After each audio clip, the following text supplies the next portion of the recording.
अरे माँ जेजेमा पाखरे थिबो तांको देह भल नाही मु एबे काम को जाउची। ठीक अछि माँ मु जेजेमा पाखरे थिबी। माँ फेरिबा समय रे जेजेमा पई औषध आनी देबो। जेजेमा औषध काली राती रो ही सरी जाईची। कौन हेला काली राती रो माँ को औषध सरी जाईची। अच्छा हो मु देखुची मु कौन करि परिबी।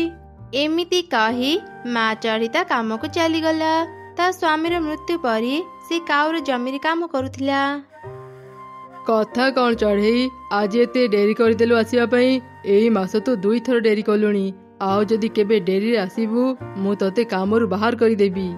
ना ना मु आउ केबे भी डेरी करिबिनी मते कामरु बाहर करंतुनी। अच्छा अच्छा ठीक अछि जा तो काम करिबू। आओ जदि दिने डेरी करिबू मु तते कामरु बाहर करि देबी। तापरे माँ चढ़ी काउर जमीर काम कला। काउ प्रत्येक दिन ताकू 200 टंका देउथिला। एबे मु ए 200 टंका रे कोन किनिबी। घर पई सौदा किनिबी ना माँ को पई औषध किनिबी। गोटे दिन पानी पी के रही गले किछि हेबनी। मु आग माँ को पई औषध नै जाए। माँ आसी गलो कोन खाइबा आनिचो माँ। नाई रे माँ मु किछि खाइबा आनिनी। तो जेजेमा को औषध किनिबारे सब टंका सरीगला। सब टंका सरीगला हो किछि कथा नाही माँ। रोसे घरे किछि सुखिला फल अछि आज आमे ता खाई रही जिबा। हाँ रे माँ जा तो आज से फल खाई दै था मो काली तो पई खाइबा आनी देबी। मो पई तमे 2 जण अनेक कष्ट पाउच। मु तम 2 जण को ऊपर बोझ पलटि जाईची। बहुमा तू मो पई आउ मेडिसिन किणी आनी सेही टंका रे तू तो झियो पई भल भल खाइबा आनी दे। मारी मोर तो बयस हेलानी एते दिन बंचिकी मु कौन करिबी। एबे मते मरिबा को छाड़ी दे। छी माँ एमिति कथा कहंतुनी मु थिबा जाय आपनकर किछि हेबनी। आपनक पाई तो आमे बंचिबा पई साहस पाउछु। आपण आम पई बरगछ जेमिति समस्तंको शीतल छाई देई थाए आपनक पाखक आसिले मते ठीक सेमिति लागि थाए। माँ चिंता करंतुनी देखिबे खूब शीघ्र आमरी सब दुख दूर होई जिवो। एमिति दिन बीती चलिला। गोटे दिन काऊ भाई कौन हेला चढ़ई तू काम छाड़ी कौन कहबा को आसीचु। काऊ भाई मोर किछि टंका दरकार थिला मते आगुआ किछि टंका देई परिबे। अच्छा अच्छा ठीक अछि मु काली तते टंका देई देबी। एबे तू जा काम कर। अरे तमे कौन करूच आलमेरा रु टंका कांकी बाहर करूच। आम जमीरे काम करुथिबा चढ़ई को किछि टंका दरकार। से मते किछि टंका मागिची मु ताकू ए टंका देबी। कौन हेला तुमे से चढ़ई को टंका देबो। टंका मागिबाकू से ठीक समय रे चली आसुची आउ काम करिबा समय से डेरी करूची। तमे से चढ़ी को काम रे रखनी। मु मो भाई घर देखि आसीची सेठी ना समस्ते ट्रैक्टर रे चाष करूचंती। तुमे भी एक ट्रैक्टर किनि नियो। ट्रैक्टर रे चाष कले तुमको आउ चढ़ई मानको टंका देबाकू पड़िबनी। अरे वाह तू एकदम ठीक कथाटे कहिलु। मु काली ही एक ट्रैक्टर किनि नेबी।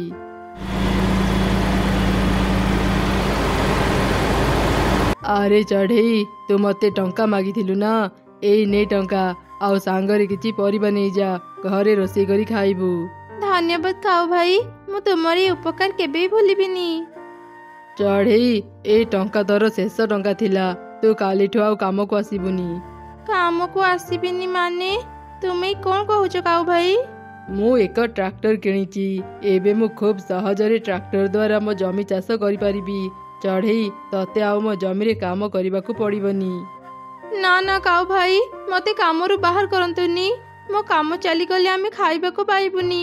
मो अनेक वर्षरु तम जमी रे काम करी आसुची एमिति हठात मते कामरु बाहर करनी। तो घरे कौन असुविधा हेला न हेला से कथा मु बुझेनी। आजिठु तो मो जमीर आउ काम करि पारिबुनी।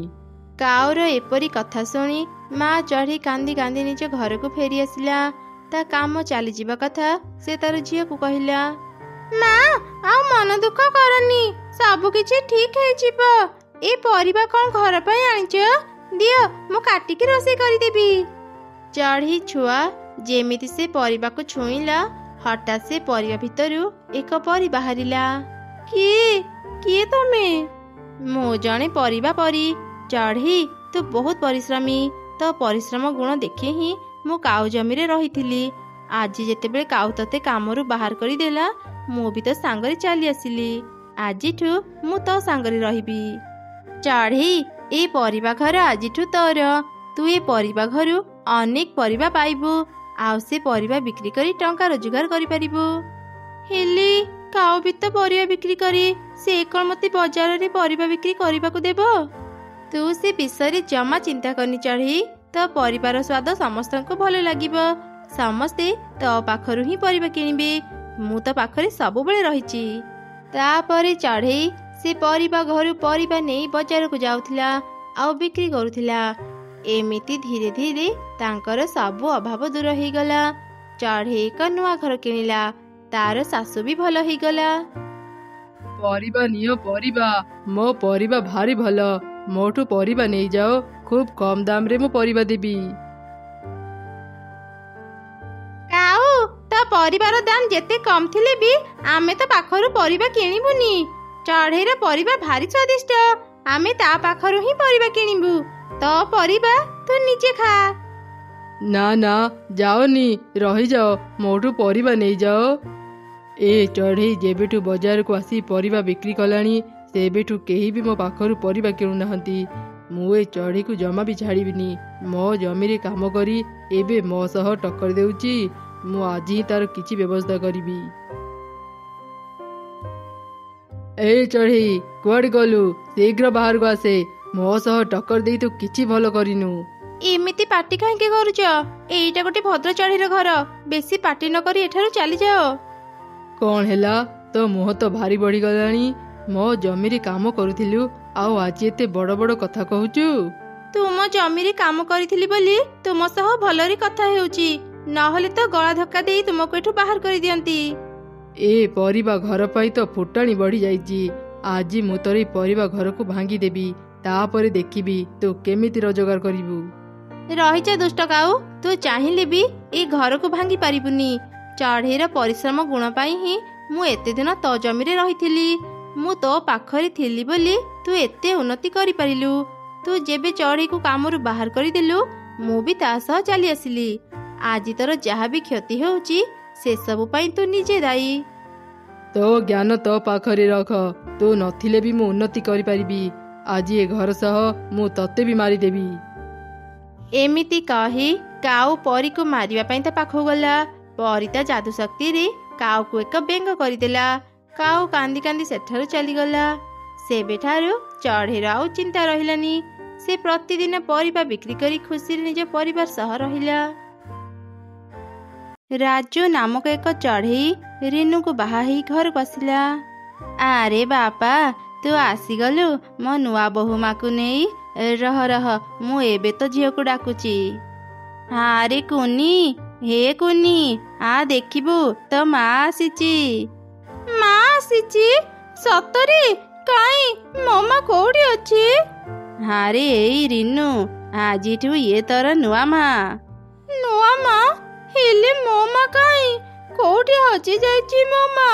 ମୋ ମାକୁ ଫେରେଇ ଆଣ। ଏମିତି କାନ୍ଦି କାନ୍ଦି କୁନି ଘର ଭିତରକୁ ଚାଲିଗଲା। ଅନେକ ଦିନ ଧରି କୁନିର ମା ନିଖୋଜ ଥିଲା।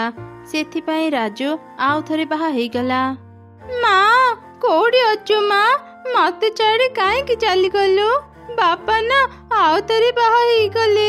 ଏବେ ମୁଁ କାହାକୁ ମା ଡାକିବି? ଫେରିଆ ମା। ଥରେ ରାତି ସମୟରେ ରାଜୁ ତା ଝିଅ କୁନିର କାନ୍ଦ ଶୁଣିଲା। ଆରେ, ଏ କାନ୍ଦ ତ ମୋ ଝିଅ କୁନିର। ଏତେ ରାତିରେ ସେ କାନ୍ଦୁଛି କ'ଣ ପାଇଁ? ମୁଁ ତାକୁ ଦେଖି ଆସେ। ମା, ତୋ କଥା ଭାରି ମନେ ପଡୁଛି ମା। ଫେରିଆ ମା। କୁନି, ତୁ ଏତେ ରାତିରେ କାନ୍ଦୁଛୁ କ'ଣ ପାଇଁ? ବାପା, ମୋ ମା ପାଖକୁ ଯିବି। ମା କଥା ମୋର ଭାରି ମନେ ପଡୁଛି। ଏମିତି କାନ୍ଦିଲେ କ'ଣ ତୋ ମା ଫେରି ଆସିବ? ମୁଁ ତ ମାକୁ ଚାରିଆଡ଼େ ଖୋଜିଛି, ହେଲେ ତାକୁ କୋଉଠି ବି ପାଇଲିନି। ତୋ ମା କାହାକୁ ବି କିଛି ନ କହି ଚାଲି ଯାଇଛି। ସେଥିରେ ମୁଁ କ'ଣ କରିପାରିବି କହିଲୁ? ହେଲେ ବାପା। ନା, ଆଉ କିଛି କହନି। ରାତି ଅନେକ ହେଲାଣି, ତୁ ଏବେ ଶୋଇଯା। ତୋ ନୂଆ ମାକୁ ହିଁ ନିଜ ମା ଭାବିନେ। ଏମିତି କହି ରାଜୁ ସେଠାରୁ ଚାଲିଗଲା। କୁନି ବି କାନ୍ଦି କାନ୍ଦି ଶୋଇ ପଡ଼ିଲା। ପରଦିନ ସକାଳେ, ବୋହୂମା, ତୁ ଯୋଉ ଗହଣା ସବୁ ପିନ୍ଧିଛୁ ମତେ ଦେଇଦେ, ମୁଁ ମୋ ପାଖରେ ରଖିଦେବି। କିନ୍ତୁ ମା, ମୁଁ ମୋର ସବୁ ଗହଣା ଆପଣଙ୍କୁ କାହିଁକି ଦେବି? ଆରେ ବୋହୂ, ତୋର ନୂଆ ବାହାଘର ହେଇଛି, ଏ କଥା ଏଇ ଜଙ୍ଗଲରେ ସମସ୍ତେ ଜାଣିଛନ୍ତି। ଏ ଜଙ୍ଗଲରେ ଚୋରର ଅଭାବ ନାହାନ୍ତି। ତୁ ନୂଆ ବୋହୂ, ବାହାରକୁ ବୁଲିବା ପାଇଁ ଯିବୁ। ଏତେ ସାରା ଗହଣା ପିନ୍ଧି ବାହାରକୁ ଯିବା ଠିକ୍ ନୁହଁ, ଚୋରି ହେଇଯାଇପାରେ।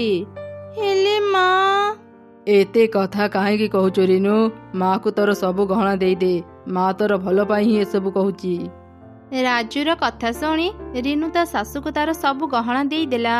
ବୁଲି ଯିବା ତ ଦୂରର କଥା, ପରଦିନ ସକାଳେ ରାଜୁ କାମ କରିବା ପାଇଁ ସହରକୁ ଚାଲିଗଲା। ସେ ଯିବା ପରେ, ବାଃ, ଏ ଗହଣା ପିନ୍ଧିଲା ପରେ ମୁଁ କେତେ ସୁନ୍ଦର ଦେଖାଯାଉଛି, ପୁରା ରାଣୀ ପରି ଲାଗୁଛି। ମା, ଆଜି କଣ ରୋଷେଇ କରିବି? ଏଇ କଣ ମା, ଆପଣ ମୋ ଗହଣା କାହିଁକି ପିନ୍ଧିଛନ୍ତି? ତୋ ଗହଣା ଥିଲା, ଏବେଠୁ ଏ ସବୁ ଗହଣା ମୋର। ଯା ରୋଷେଇ କରିବୁ। ଆଉ ହଁ, ଯେତେ ଶୀଘ୍ର ପାରିବୁ ତୋ ବାପ ଘରୁ ଯୌତୁକ ଟଙ୍କା ଆଣିବୁ। ଏଯାଏଁ ତୁ ଯୌତୁକ ଟଙ୍କା ଆଣିନୁ, ଏବେ ଯା ଏଠୁ। ଶାଶୁର ଏପରି କଥା ଶୁଣି ରିନୁର ମନ ଦୁଃଖ ହେଇଗଲା। ସେ ସେଠାରୁ ଚାଲି ଆସିଲା। ରାତି ହେବା ପରେ ରିନୁ କୁନି କାନ୍ଦିବାର ସ୍ୱର ଶୁଣିଲା। ଏତେ ରାତିରେ କିଏ କାନ୍ଦୁଛି? ଲାଗୁଛି କୁନି କାନ୍ଦୁଛି। ଝିଅଟାର କିଛି ଅସୁବିଧା ହେଇନି ତ? ମୁଁ ଯାଇ ଦେଖି ଆସେ। ମା କୁନି, ଏତେ ରାତିରେ ତୁ କାନ୍ଦୁଛୁ କଣ ପାଇଁ? ମୋ ମା ପ୍ରତିଦିନ ଗୀତ ଗାଇ ମତେ ଶୁଏଇ ଦିଏ। ମୋ ମା ତ ଏବେ ନାହିଁ, ମତେ କିଏ ଗୀତ ଶୁଣେଇ ଦେବ? ମା ବିନା ମୁଁ ଶୋଇପାରୁନି। କୁନି, ମୁଁ ବି ତ ତୋର ମା, ଆ ମୁଁ ତତେ ଶୁଏଇ ଦେବି। ଏମିତି କହି ରିନୁ ଗୀତ ଗାଇ କୁନିକୁ ଶୁଆଇ ଦେଲା। ସେ ଯିବା ପରେ ହଠାତ୍ ଏକ ସ୍ୱର ଶୁଣି କୁନି ଉଠି ପଡ଼ିଲା। କିଏ ଏମିତି କାନ୍ଦୁଛି? ମୁଁ ବାହାରକୁ ଯାଇ ଦେଖେ। ମା, ଏ ସ୍ୱର ତ ମୋ ମାର। ମୋ ମା ଫେରି ଆସିଛି। ମା, ମୁଁ ଏବେ ତ ପାଖକୁ ଯାଉଛି। ଶବ୍ଦ ଶୁଭୁଥିବା ଜାଗାକୁ କୁନି ଗଲା। ସେ ଏକ ଶୁଖିଲା ଗଛ ପାଖରେ ଯେମିତି ପହଞ୍ଚିଲା, ସେ ଶବ୍ଦ ଶୁଭିବା ବନ୍ଦ ହେଇଗଲା। ମା, କାଇଁ ଏଠି ତ କେହି ନାହାନ୍ତି। ମୁଁ ଆଉ ଘରକୁ ଯିବିନି, ମୋ ମା ମୋ ପାଖକୁ ନିଶ୍ଚୟ ଆସିବ। ଏମିତି କହି କୁନି ସେଇ ଶୁଖିଲା ଗଛ ତଳେ ହିଁ ଶୋଇ ପଡ଼ିଲା। ସକାଳେ ରିନୁ ଆଉ ତାର ଶାଶୁ କୁନିକୁ ଖୋଜି ଖୋଜି ସେଇ ଶୁଖିଲା ଗଛ ପାଖରେ ପହଞ୍ଚିଲେ। ଏ କୁନି, ଘରେ ଏତେ ନରମ ବିଛଣା ଛାଡ଼ି ଏ ଶୁଖିଲା ଗଛ ତଳେ କାହିଁକି ଶୋଇଛୁ? କେତେବେଳେ ଆସିଲୁ ଏ ଗଛ ତଳକୁ? ଜେଜେମା, କଥା କଣ କି? ମା, ଆଉ କୁନିକୁ ରାଗନ୍ତୁନି, ଛୁଆ ଲୋକ କେତେବେଳେ ଚାଲି ଆସିଥିବ। ମା କୁନି, ତୋ ଦେହରେ କେତେ ଧୂଳି ଲାଗି ଯାଇଛି। ଚାଲ ମା, ଗାଧେଇ ଦେବୁ।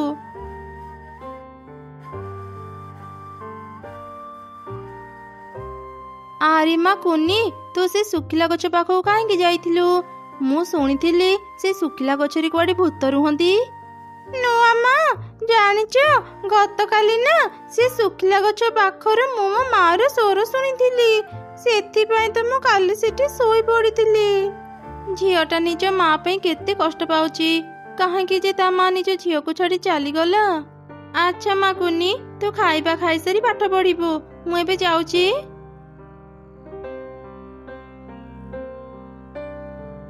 ମା, ଅନେକ ଦିନ ହେଇଗଲାଣି ମୁଁ ଆମ ଘରକୁ ଯାଇନି। କାଲି ମୁଁ ଖବର ପାଇଲି ବାପାଙ୍କ ଦେହ ବହୁତ ଖରାପ, ସେ ମତେ ଦେଖିବାକୁ ଚାହୁଁଛନ୍ତି। ଆଚ୍ଛା, ତୁ ତାହେଲେ ତୋ ଘରକୁ ଯିବୁ? ହଉ ଯା, ହେଲେ ଶୁଣ, ଆସିବା ବେଳେ ଯୌତୁକ ଟଙ୍କା ନେଇ ଆସିବୁ। ଆଜି ଯଦି ରିନୁ ଟଙ୍କା ନ ଆଣିବ, ଆଜି ତାର ଶେଷ ଦିନ ହେବ। ଜଣକୁ ମାରିଛି, ରିନୁକୁ ମାରିବା ପାଇଁ ମତେ କଷ୍ଟ ଲାଗିବନି। ତାପରେ ମୁଁ ମୋ ପୁଅର ଆଉ ଥରେ ବାହାଘର କରିବି। ସେଦିନ ଯାଇ ରାତି ହେଲା। ରିନୁ ଫେରୁ ଫେରୁ ଅନେକ ଡେରି ହେଇଗଲା। କୁନି ବି ଶୋଇ ପଡ଼ିଥିଲା। ମା, ଆଜି ଫେରୁ ଫେରୁ ଡେରି ହେଇଗଲା। କିଛି କଥା ନାହିଁ ବୋହୂମା। ଆଚ୍ଛା, ତୁ ଯୌତୁକ ଟଙ୍କା ଆଣିଛୁ? ନାଇଁ ମା, ବାପାଙ୍କ ଦେହ ବହୁତ ଖରାପ, ମୁଁ ତାଙ୍କୁ ଟଙ୍କା କଥା କହିପାରିଲିନି। ଆଚ୍ଛା ହଉ, ତୁ ଏବେ ଯା, ମୁଁ ତୋ ପାଇଁ ଖାଇବା ରଖିଛି, ଖାଇ ନେବୁ। ଖାଅନି, ଏ ଖାଇବା ଖାଅନି, ଏଥିରେ ବିଷ ମିଶା ଯାଇଛି। ଏମିତି ଏକ ଭୟଙ୍କର ଚଢ଼େଇକୁ ନିଜ ପାଖରେ ଦେଖି ରିନୁ ଖୁବ୍ ଡରିଗଲା। ତା ହାତରୁ ଖାଇବା ଖସି ପଡ଼ିଲା। ସେତେବେଳେ ସେ ଦେଖିଲା କୁନି ବାହାରକୁ ଯାଉଛି। ସେ ବି ତାର ପଛେ ପଛେ ଗଲା। ହଠାତ୍ ରିନୁ ଯାହା ଦେଖିଲା ତା ଦେଖି ତ ସେ ଆହୁରି ଡରିଗଲା। କୁନି ସେ ଶୁଖିଲା ଗଛ ମୂଳେ ଛିଡ଼ା ହେଇଛି, ଆଉ ସେ ଭୟଙ୍କର ପକ୍ଷୀ ତା ମୁଣ୍ଡରେ ହାତ ବୁଲଉଛି। ଏମିତି ଦେଖି ସେ ଶୀଘ୍ର କୁନି ପାଖକୁ ଗଲା। ତମେ ଏଠାକୁ କାହିଁକି ଆସିଲ? ତୁମେ ବହୁତ ଖରାପ। ମା କୁନି, ସେ ଚଢ଼େଇ କିଏ ଥିଲା? ମୁଁ ତ ପାଖକୁ ଆସିବାରୁ ସେ ଚାଲିଗଲା। ସିଏ ମୋ ମା। ମୁଁ ପ୍ରତ୍ୟେକ ଦିନ ଏଠାକୁ ଆସି ମୋ ମା ସହ ଦେଖା କରେ। ମାରେ, ରାତି ଅନେକ ହେଇଗଲାଣି, ଚାଲେ ବି ଘରକୁ ଯିବା। ରିନୁ କୁନିକୁ ଧରି ଘରକୁ ଫେରି ଦେଖିଲା ତାର ଶାଶୁ ଏକ କଟୁରୀ ଧରି ଛିଡ଼ା ହେଇଛି। ମୋ ସହ ଚାଲାକି ନାଇଁ, ତୁ ସେ ଖାଇବା ଖାଇନୁ? ବହୁତ ହେଇଗଲା। ମୁଁ ଆଗ ବୋହୂକୁ ଯେମିତି ମାରି ମାଟି ତଳେ ପୋତି ଦେଇଥିଲି, ଆଜି ତତେ ବି ସେମିତି ମାରି ମାଟି ତଳେ ପୋତି ଦେବି। ମା, ଆପଣ ଏଇ କ'ଣ କହୁଛନ୍ତି? ଆପଣ ନିଜ ପ୍ରଥମ ବୋହୂକୁ ନିଜେ ମାରି ଦେଇଥିଲେ? ହଁ, ତୁ ଠିକ୍ ଶୁଣିଲୁ, ମୁଁ ତାକୁ ମାରି ଦେଇଥିଲି। ଆଜି ତୋ ସହ ମୁଁ ଏ କୁନିକୁ ବି ମାରିଦେବି। ଯାହାର ବାପା ମୋତେ ଅଧିକ ଟଙ୍କା ଦେବ, କେବଳ ସେ ହିଁ ମୋ ଘରର ବୋହୂ ହେବ। ମୁଁ ମୋ ପୁଅର ବାହାଘର ଆଉ ଥରେ କରିବି। ବିଶ୍ୱାସ ହେଉନି ମା, ଆପଣ ଟଙ୍କା ପାଇଁ ଜଣକୁ ମାରିପାରିଲେ। ଆପଣ ମୋତେ ମାରିଦିଅନ୍ତୁ, ହେଲେ ଛୋଟ ଛୁଆ କୁନିକୁ ମାରନି, ତାକୁ ଛାଡ଼ି ଦିଅ। ଭୟରେ ରିନୁ ଆଖି ବନ୍ଦ କରିଦେଲା। ଯେତେବେଳେ ସେ ଆଖି ଖୋଲିଲା, ସେ ଦେଖିଲା ସେଇ ଭୟଙ୍କର ଚଢ଼େଇ ତା ଶାଶୁର ବେକ ଚିପି ଧରିଛି। ମତେ ମାରି ତତେ ଶାନ୍ତି ମିଳିଲାନି, ଏବେ ତୁମ ଝିଅକୁ ମାରିବୁ?